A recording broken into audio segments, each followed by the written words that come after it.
Welcome to the District 54 Toastmasters Educational Series. Don't forget to hit that subscribe button and join today. Well, welcome back to the D54 Toastmasters YouTube channel. I'm, of course, your Program Quality Director, Gary Vaughn, and I have another amazing announcement for everybody today, but I didn't want to make this announcement on my own, so I brought in a special guest today, one of the members from State Farm's Talk of the South Toastmasters Club, and I'm going to go ahead and hand it over to her. Kim Kaufman, would you like to introduce yourself and tell us a little bit about yourself? Well, Gary, thank you so much for the opportunity to be with you and to be part of this video today. I've been a Toastmasters member since 2015 when I joined the organization. And I joined Toastmasters, like many do, to improve public speaking skills, to have a platform to learn and grow. And it's been an incredible journey being part of this organization. Shortly after I joined Toastmasters, I made a big decision to do a speech contest, which at times people get a little bit nervous about. Wow, a speech contest. Hey, I'm just trying to get through my icebreaker. And I decided to jump into it because I thought speech contests are a wonderful way to improve skills, to challenge yourself, to be exposed to other speeches and how to deliver your content. And so I threw all caution to the wind. I said, I'm going for it. And in 2016, I competed in the International Speech Contest and was on a winning streak. And back then, the contests were held a little bit differently. They weren't recorded like they are today, and they certainly weren't hybrid. But what happened was I made my way all the way out to the semifinals. And at the time, it was in Washington, D.C. And a lot of pressure, right? Because at the time you get to the semifinals, it's about 100 public speakers. That contest, this global international contest, gotten down to 100. And so heading into that semifinal, there was a lot of pressure, but there was also a lot of excitement to share a very positive and important message that I wanted to deliver. And I ended up securing the first place win in the semifinal and advancing to the world stage to be part of the World Championship of Public Speaking. It was an incredible opportunity. And I am so thankful I did it because when you are under that kind of pressure, you realize that anything is possible. And to be able to speak in front of a live audience of thousands of people and to be recorded live around the globe for those tuning in, and there's a lot of pressure there, but having done it and experienced it and feeling so good about that message that you share and working hard toward a goal, now speaking back home in front of a room full of 20 people isn't all that scary anymore.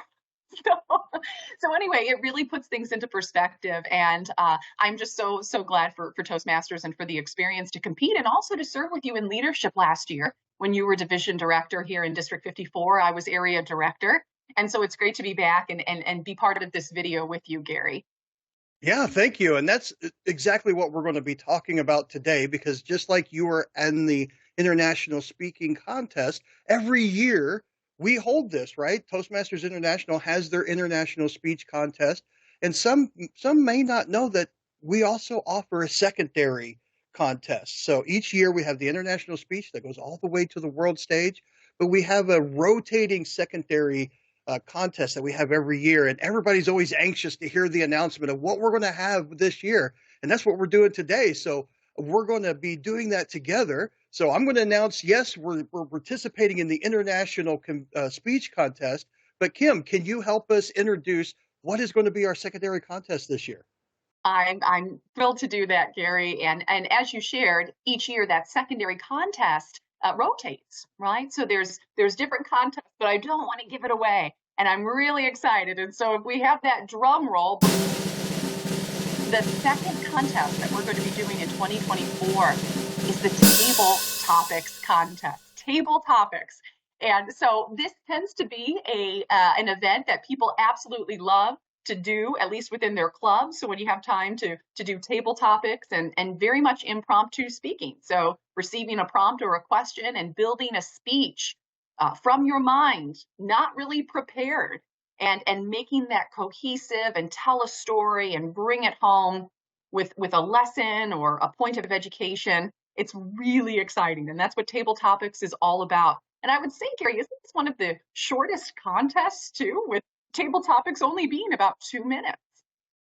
Yeah, yeah. It's so you know you don't have that so much of that pressure being on stage, but you do have a little bit of that pressure of being impromptu, right? So it's still a wonderful challenge as a contest. Now, before we get into anything else, I do want to mention that there is some eligibility to join these contests. I want to make sure I bring that up for all the members that are interested. So you have to make sure if you're participating in the international contest that you are part of a paid uh, club in good standing. So you're a paid member and the club is within good standing, and you have completed at least level 1 and level 2 of any pathway. So as long as you have that certificate of completion, you are eligible to join. Now, to participate in the table topics contest, completing that pathway level 1 and 2 is not required.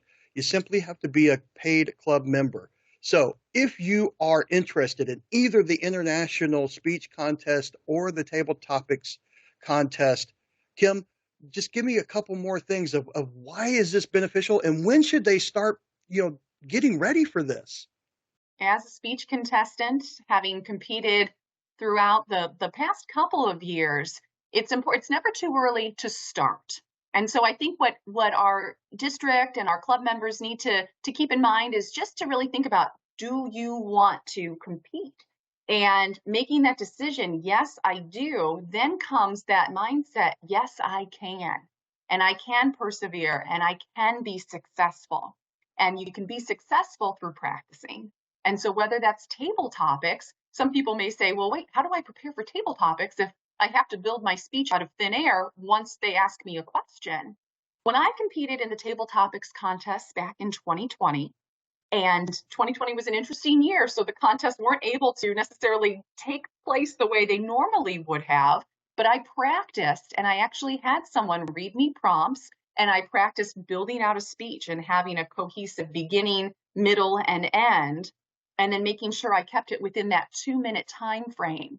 And then I would get instant feedback from a coach, from a mentor, from an evaluator to say, okay, this was good, but here's how we could make your table topic even better. And so that was very helpful in terms of practicing for the contest. And then for international, really getting passionate about an idea that you care about, a story that could resonate with a global audience is really critical.